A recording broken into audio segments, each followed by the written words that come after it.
Good morning, ladies and gentlemen. It is, let's see, 14, 15, 16, 17, 18. Should be day 19. Should be. Not sure. Too much math, not on my fingers. It's early morning. I am trucking off to work. It is actually cool out this morning.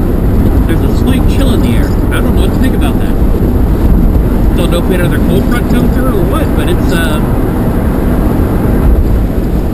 you know, it's September, you know, going into October, and we're usually not cool that time of year.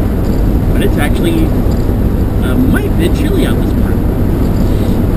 Probably in the 70s. I don't know, because I don't own a thermometer, but it feels really good out this morning. Really good.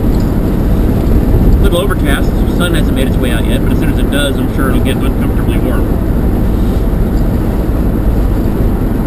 All in all, a beautiful morning though. It's a little earlier than I'm usually out and about.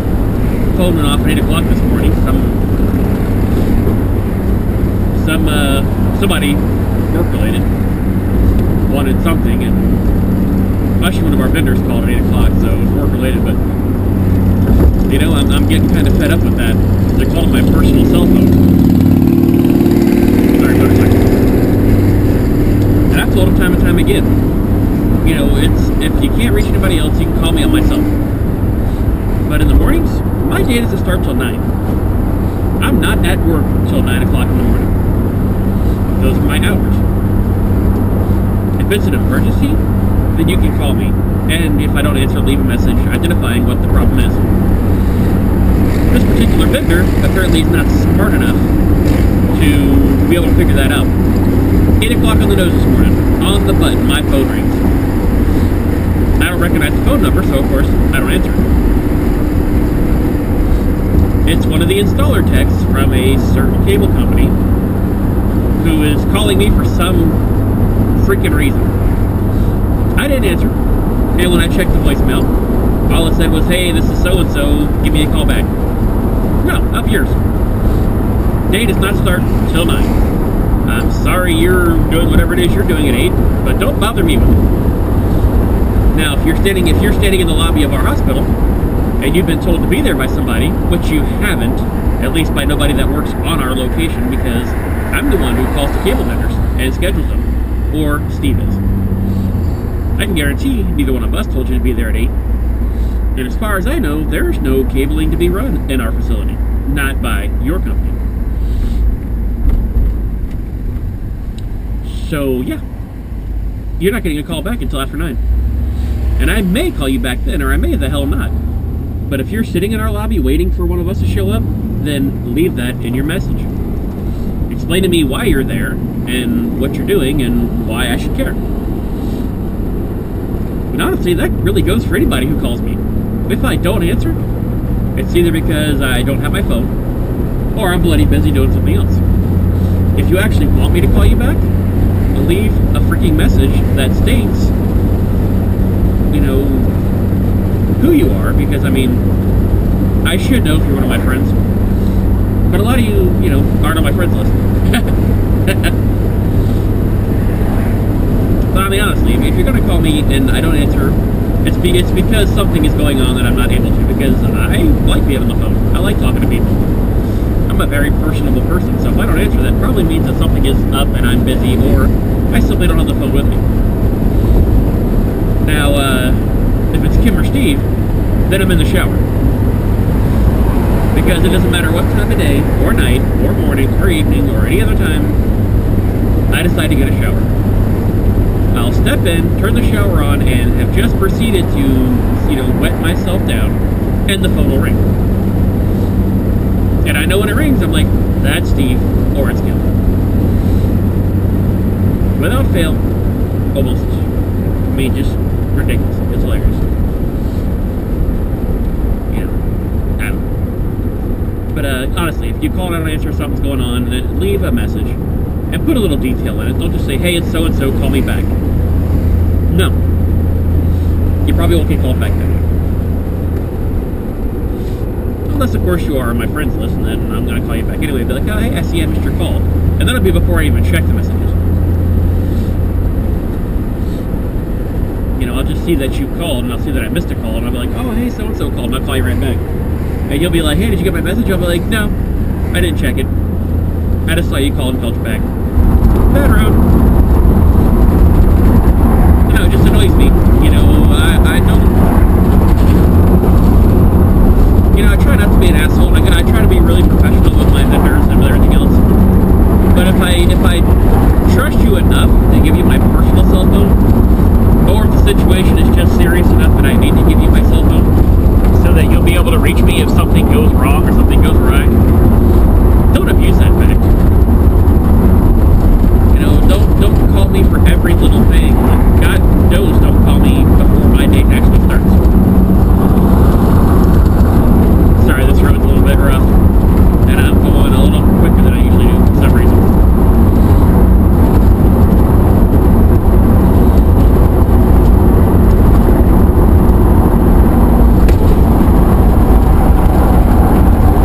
And I really try to keep my personal phone and my personal business out of my work. You know, I don't like giving my personal phone number out to people that I work with for work-related issues. Sometimes you have to, though. Sometimes the situation is just, you know, severe enough that you need to be able to reach them no matter what, or they need to be able to reach you no matter what, so you've got to give them your number. And I've done that, and I usually don't mind. You know, it's not a big deal, because most of them are smart enough to not abuse that time. Some aren't. But it's 6 o'clock in the evening, and I get a text message from someone asking me, you know, hey, I can't log on to VPN. Why, you know, can you help me fix it? No. I'm not the on-call tech. You know, that particular night. And if I am the on-call tech, then call the on-call phone. Follow proper procedure. Don't text me on my personal phone and ask me that. Because that's going to annoy me. You know, I'm all about customer support, and I'm all about being here to support, you know, my hospital and my people I work with. That's my job, and I'm damn good at it. But I also won't be taken advantage of by somebody who wants to work around the system instead of following the proper protocol. We have a system in place for a reason. So yeah, that just makes me grumpy. You know, honestly, it just makes me grumpy. I don't like that. So that's part of why I'm up a little earlier than usual, because, you know, when the phone goes off, I'm already awake. Why lay back down for another 10 minutes? Just get up and go. But yeah.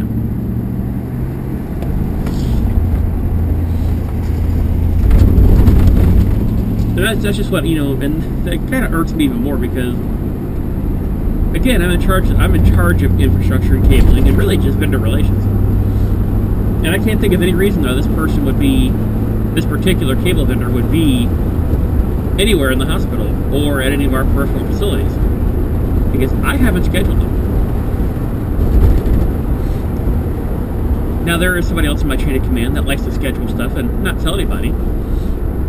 And a couple times I've sent his cable techs off my job site because I'm unaware of what they're there to do and I don't have approval for it. There's only one job that I can think of that's currently pending that they might be out to do, but if they are, then they're wrong. Because the last status we had was Steve and I were waiting for a call back from his boss because the office in question wants them out there on the weekend or after hours. Preferably on the weekend, because the office is fully staffed and it's going to require moving people around and shuffling desks and whatnot, so they don't want them there during the workday because it will inhibit their workflow. And I've heard nothing back about this at all.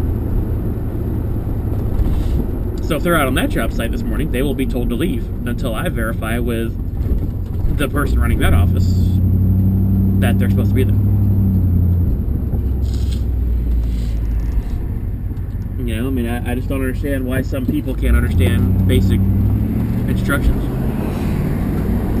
You know, it's just, I don't know. Maybe it's the military in me that, you know, you're given basic instructions, and if you don't follow those instructions, people's lives can be on the line. I mean, and again, working in a hospital, same thing. You know, doctor writes orders, you don't follow those orders, the patient you're caring for can possibly die. And you know, that's not so not so much in my field, IS and telecom, but still, you know, we support equipment that supports our patients. We just recently had a company come out and do some hardware mounting for us. I was very, very specific. You need to mount this part, this part, this part, and this part. Don't touch the wiring. Don't touch the PC itself. Leave those parts out. We'll take care of that. Come back, they've got the PCs mounted. They've got power run all over the bloody place. The wires are all integrated into this arm assembly, which is completely wrong. And I look at the guy and I'm like, did you not listen? I told you specifically, do not run the cabling, do not mount the PC. We would do that. Your job is to mount this part, this part, this part. And the guy looked at me like I grew a second head. I mean, I'm losing faith in humanity when it comes to these vague supposed corporations have these inept and pretty much useless people working for them. It stuns me. I mean, I couldn't do half-ass work like that because my chain of command would slap me down for it, and I would slap myself down for it. You know, I don't know, maybe the days of taking pride in your work are long gone. I don't know. By the way, I'm at work. I take pride in my work, and I'm damn good at it. And I'm proud of that. And you know, it's a little hubris, but you know what? Fine. I'm proud of the work I do. And I will gladly sign my name to it. When I'm done, I will say, yes, that's my work. And the thing is, when you do that, people will recognize it. I've had other technicians go out to my job sites and say, oh yeah, this is, you know, you can tell Kevin wired this. And I've gone out to some and said, oh yeah, I recognize this work. It's crap. So yeah, I don't know. But I take pride in that. You know, people look at my work, or people tell me they want something done, and they know they don't have to follow up. They don't have to go back and look at what I did because they know it's got to be done right. Because, one, it's, you know, a matter of pride, of course. And two, I don't want to do it again. If you screw it up once, you got to go back and do it a second time. I mean, if it's a paying job, you're losing money. So I don't know. But anyway, I'm done ranting and raving. It just annoyed me this morning. It's kind of set me off. So anyway, I will see you guys later this afternoon. I'm going to try to get outside some today and enjoy this beautiful weather. See if I can find some work to do out in the penthouse or something. Alright, later guys.